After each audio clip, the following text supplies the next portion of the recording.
comienzo, repito, que después de 8 años que se hizo el primer homenaje a Gerardo Muñoz, que fue un ilustre vecino y maestro de Móstoles y que fue fusilado, como luego veréis, no se hacía ningún homenaje. La agrupación republicana de Móstoles ha vuelto a reivindicar la memoria no solo de Gerardo Muñoz, sino de todos aquellos que lucharon por la cultura y la educación. Algo que hoy día, como veremos también, cada vez más nos lo están quitando. ¿Para qué? Pues para que no tengamos pensamiento crítico, para que no veamos qué es lo que está pasando y que no sepamos qué tenemos que hacer para defender nuestros derechos. Bien, yo no me voy a extender mucho más. La presentación es esta. Ahora os voy a dejar con Susana, que os va a leer una biografía de quién era Gerardo Muñoz y nos puede ilustrar bastante de lo que hizo este hombre por Móstoles y por los niños que en aquel entonces en la República pues él hizo en estas mismas escuelas, en lo que ahora son los juzgados.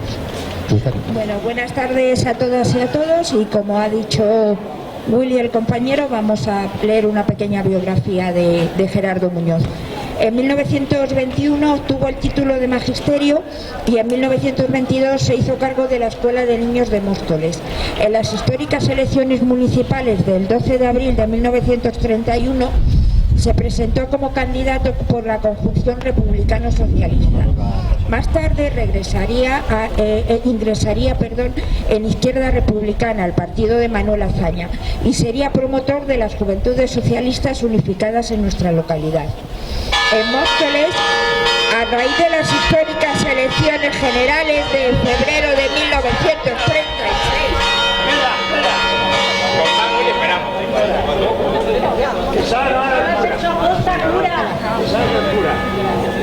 en Móstoles, a raíz de las históricas...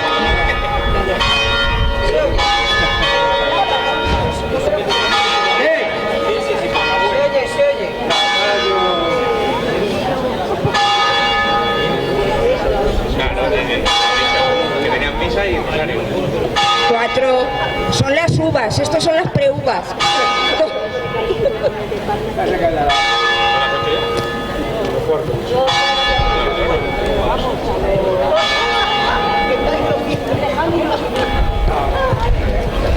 Bueno, pues continuamos. En Móstoles, a raíz de las históricas elecciones generales de febrero de 1936 que permitieron al Frente Popular formar gobierno, se constituyó el 1 de marzo una comisión gestora formada por un alcalde y concejales socialistas y republicanos, en la que Gerardo se integró como representante de Izquierda Republicana. Al empezar la guerra, esta comisión se unió con los miembros de la Casa del Pueblo en un comité del Frente Popular para coordinar a nivel local la defensa, los transportes, el abastecimiento, etc. Sin embargo, Gerardo abandonó Móstoles el 22 de octubre para irse a Madrid, donde pasó a ejercer tareas políticas y del sindicato Federación de Trabajadores de la Enseñanza. Participó en las milicias de la cultura del Ejército del Centro, el batallón Félix Bárcena, acudiendo a diario al frente a enseñar a los milicianos a leer y escribir. Sirvió en el Ejército Popular de la República entre el 20 de enero y el 22 de marzo de 1939, como soldado en un batallón de ingenieros de fortificaciones, licenciándose el día 23. Gerardo se vio obligado a exiliarse, acudiendo al puerto de Alicante a intentar salir del país por barco, pero allí fue detenido e internado en el campo de concentración de Albatera. El 12 de mayo fue llevado a comparecer ante el puesto de la Guardia Civil de Móstoles para dar cuenta de su actuación como miembro del Comité del Frente Popular. Después estuvo en varias cárceles. El 16 de mayo, el alcalde de Móstoles dirigió un informe político-social al juez militar que instruía el proceso sumarísimo en el que hacía responsable a Gerardo de todos los asesinatos. El Consejo de Guerra, celebrado el 24 de mayo, le condenó a él y a otros miembros del comité a pena de muerte. Gerardo fue fusilado el 24 de junio de 1939 en el cementerio de la Almudena junto a los 6 siguientes mostoleños. Modesto Montero Arribas, alcalde de Móstoles, fundador y presidente de la Casa del Pueblo, presidente del comité. Segundo Arribas Aguado, gestor del ayuntamiento y segundo teniente de alcalde, directivo de la Casa del Pueblo. Valeriano Jara López, secretario de la Casa del Pueblo. Francisco Reyes Moreno, conserje de la Casa del Pueblo y cobrador de la Sociedad de Oficios Varios. Andrés Piñeiro Díaz y Enrique López Domínguez. Gerardo dejó una viuda y 5 hijos, de los cuales 2 murieron en la posguerra. Su esposa, María Unzúe, estuvo encarcelada más de 2 años. Las autoridades franquistas, además, expulsaron a Gerardo de forma póstuma del magisterio, causando baja en el escalafón, con pérdida de todos los derechos que pudo haber adquirido el 24 de noviembre de 1940.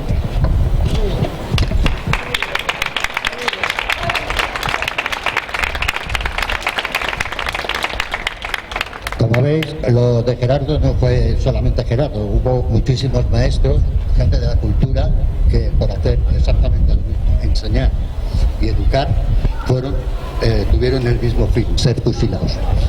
Bien, ahora os voy a dejar con las palabras que pronunció su hija Celia Muñoz, que las pronunció en la Ronda de la Dignidad contra la impunidad y por la solidaridad con las víctimas del franquismo en la Puerta del Sol el 21 de enero de 2011.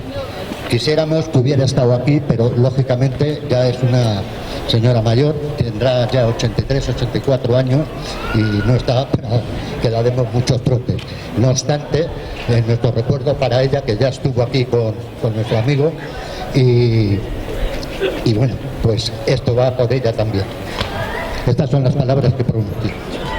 Me llamo Celia Muñoz y soy hija del maestro Gerardo Muñoz, que estuvo 16 años seguidos dando las clases en Móstoles. Tenía más de 50 alumnos comprendidos desde los 8 años hasta los 14, todos en la misma clase para él solo. Así eran los maestros de la República. Mi padre, se me ha ido un poco con lo que os he dicho, mi padre pertenecía a Izquierda Republicana y a FETE, y sabía todo el pueblo que mi padre era de izquierdas. Las envidias son muy malas y traen muy malas consecuencias también. Cuando empezó la guerra nos evacuaron porque los fascistas llegaban ya al pueblo de Navalcarnero, a 15 kilómetros, y nos evacuaron a Madrid. Y aquí mi padre, con la edad que tenía, tuvo que incorporarse a la guerra, al frente. Iba a milicias él creó con otros compañeros milicias de la cultura y daba clase a los milicianos en el frente del centro de Madrid. Así estuvo hasta que terminó la guerra. Cuando termina la guerra, él pretende marcharse y va al puerto de Alicante a coger un barco que de allí salía. Pero los italianos no dejaron que llegara el barco a puerto. Se pusieron entre medias y no lo dejaron llegar. Y entonces a todos los que iban a salir los llevaron a un campo de concentración, Albatera o a otro que se llamaba Los Almendros. Al campo de Almatera llega el hermano del cura de Móstoles y le reclaman y le meten en un ataúd vivo y lo llevan a Móstoles. Y allí, con los moros dándoles latigazos y arrastrando cadenas, los hicieron a todos los que llevaban lo peor que se puede hacer, hasta los colgaron de un balcón. A mi padre lo dejaron medio muerto. Hubo un alumno que pintaba muy bien y no tenía medios, y mi padre le compraba las pinturas, y fue el único que se acercó a una cárcel que habilitaron, que ni era carta ni era nada, era un solar, y le fue a dar un termo con café caliente y se marchó sin poderle hablar porque estaba inconsciente.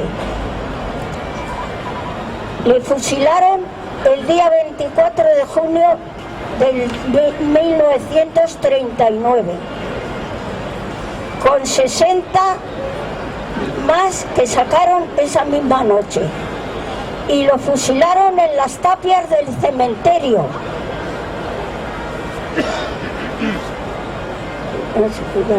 Y fue a una fosa común. Y ahora os voy a leer un verso que él escribió para su mujer.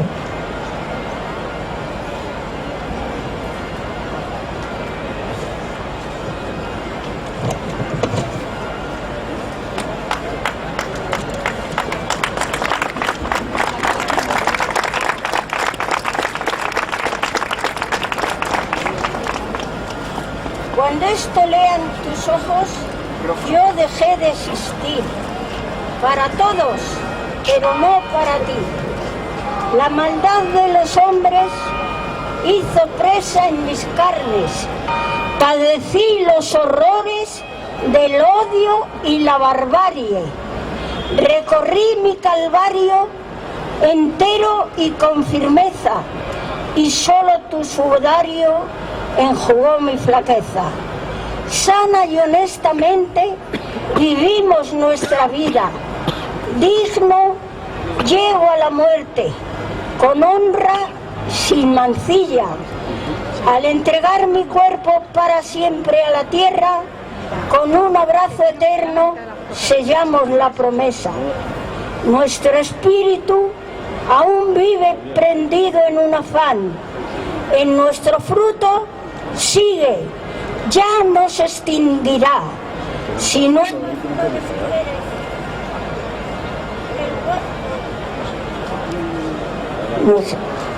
si nuevas flores quieres del huerto de la vida, escógelas con mieles que no tengan espinas.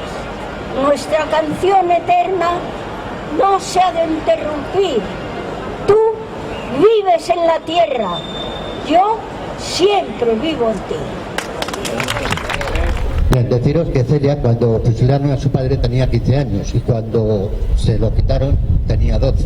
O sea, se fueron los años de la guerra, y a Gerardo lo fusilaron después de la guerra, como ha comentado, ¿no?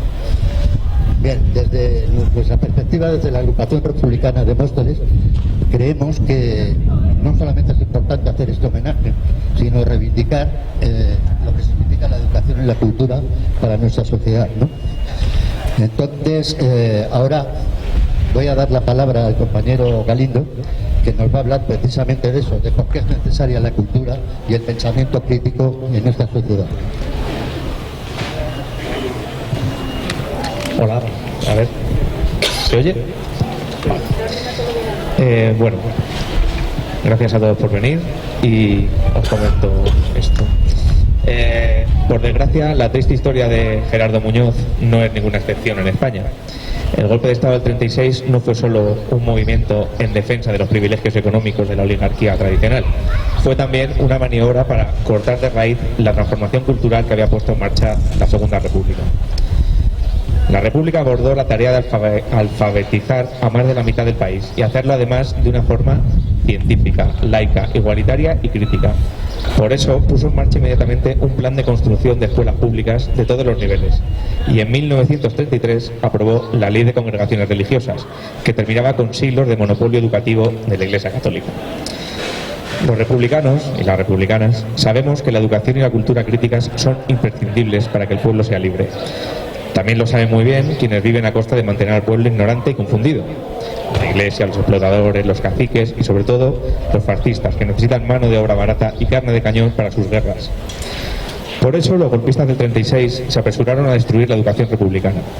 El 8 de noviembre de 1936 aprobaron el decreto que legalizaba la censura y la purga de maestros y maestras, como Gerardo Muñoz, pero también bibliotecas públicas y privadas, cuyos libros terminaron en hogueras en la Plaza de los Pueblos, al más puro estilo hitleriano. Se calcula que la purga fascista afectó a 1/3 del total del magisterio español. Unos 20.000 docentes fueron destituidos y muchos de ellos terminaron presos y asesinados, aprovechando que también tenían vinculaciones políticas. Tras la guerra, la dictadura restauró el monopolio educativo de la Iglesia Católica e incorporó como maestros a excombatientes sin formación alguna, simplemente por el mérito, entre comillas, de ser mutilados de guerra que no podían volver a trabajar. Aquello era el nacionalcatolicismo que debía educar a los buenos españoles. Al menos a los buenos españoles pobres, claro, porque los ricos se pagaban estudios privados, especialmente en el extranjero, donde se les daba una verdadera educación de calidad que les permitiera, a su vuelta, destacar y continuar siendo parte de la oligarquía. La muerte de Franco y la restauración de la monarquía constitucional prometían recuperar la orientación republicana de la educación, laica, crítica, pública y de calidad. Pero como sabemos, si alguna vez esa fue la intención, pronto quedó claro que no iba a realizarse. Hemos pasado del modelo franquista, todavía vigente en parte en los años 70 y 80, a un modelo cada vez más neoliberal a partir de los años 90.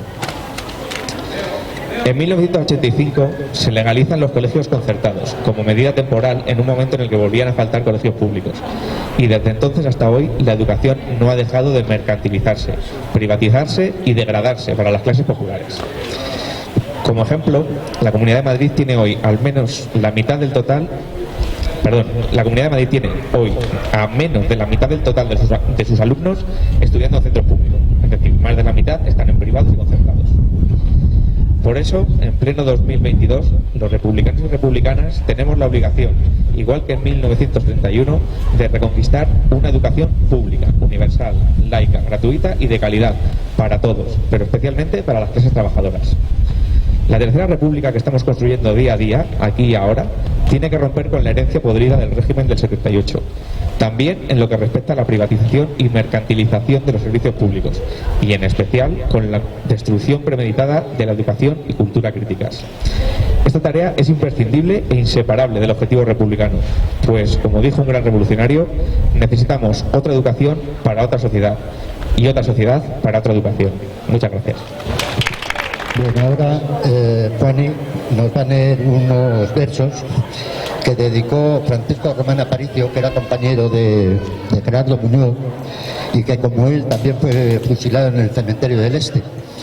Entonces, antes de que lo fusilaran, lógicamente, pues le dedicó estos breves versos, pero que son muy significativos. Bueno, yo quiero, lo primero, indicaros, el cementerio del Este le llamaban La Margarita. ¿Sabéis por qué, no? Sí, no, no, sí. ¿A quién van a sacar hoy? Sí, no. Le llamaban La Margarita por eso. Los poemas que Francisco Román le hizo fue este. Presencié ya 3 veces la salida de hombres que jamás han de volver, pero al oír tu nombre de partida la emoción embargó todo mi ser. A lo brutal llamada de la muerte acudiste con ánimo tranquilo, mostrando en la mirada que eras fuerte y aceptando sereno tu destino. Pues como dice esta canción, efectivamente son tiempos que nos traen esperanza, porque aquí estamos unos cuantos que no nos rendimos y queremos seguir luchando por nuestros derechos, por nuestras reivindicaciones. Ya nos queda poco para finalizar, solamente deciros que lo de Gerardo no fue una casualidad, había muchos maestros. Recordar las misiones pedagógicas y el Instituto la Institución Libre de la Enseñanza. Bien, era un proyecto de solidaridad, de cultura y de educación. En contra de lo que dice la derecha y esa izquierda timorata que tenemos, pues en la República, con esa Institución Libre de la Enseñanza, se hicieron unos cuantos datos. En 5 años, en 7.000 pueblos y aldeas se repartieron 5.522 bibliotecas que no existían. Y en ese mismo periodo se repartieron 600.000 libros. A gente como Antonio Machado, Zambrano, Casona, Moliner, etcétera, estaban implicados en ese movimiento que sirvió para hacer un gran movimiento educativo y cultural en este país que estaba sumido en la más absoluta de las ignorancias. Hoy no es que estemos mal, pero tampoco estamos bien, porque necesitamos que nuestras escuelas, donde van nuestros niños, donde van nuestros nietos, pues tengan una educación, como decía el compañero, que sea libre, donde no impidan la extrema derecha con todas estas historias que trae del PIN y las historias que se han inventado, para precisamente hacer que la educación vuelva a lo que era el franquismo, las niñas en un lado, los niños en el otro, el crucifijo, etcétera, etcétera. Y no nos ponen a cantar el carachol porque ahora pinta mal, pero como sigamos así y les dejemos que la derecha avance, nos harán cantar el carachol y cosas peores. Entonces, lo que queremos decir desde la agrupación republicana de Móstoles es que la lucha continúa y además ahora más que nunca, porque hay que bajarles los humos a toda la derecha. Y aunque tengamos un gobierno progresista, estamos viendo que no está avanzando lo suficiente. Nosotros lo que decimos es que solamente nosotros, los ciudadanos de a pie, hombres, mujeres y jóvenes, organizados, unidos, es como vamos a conseguir que cambie la correlación de fuerzas y que digamos qué es lo que queremos y cómo lo queremos. Solo hay ese cambio. Y bien, para finalizar ya vamos a poner el himno de Riego, que seguramente a Gerardo le hubiera gustado y a su hija también. Entonces, por ello, vamos a poner el himno.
Bueno, compañeros, viva la República, vivan los maestros.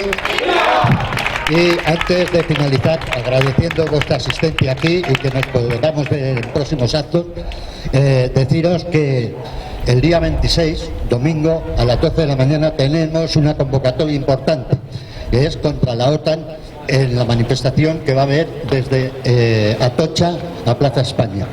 Espero veros ahí, a todos.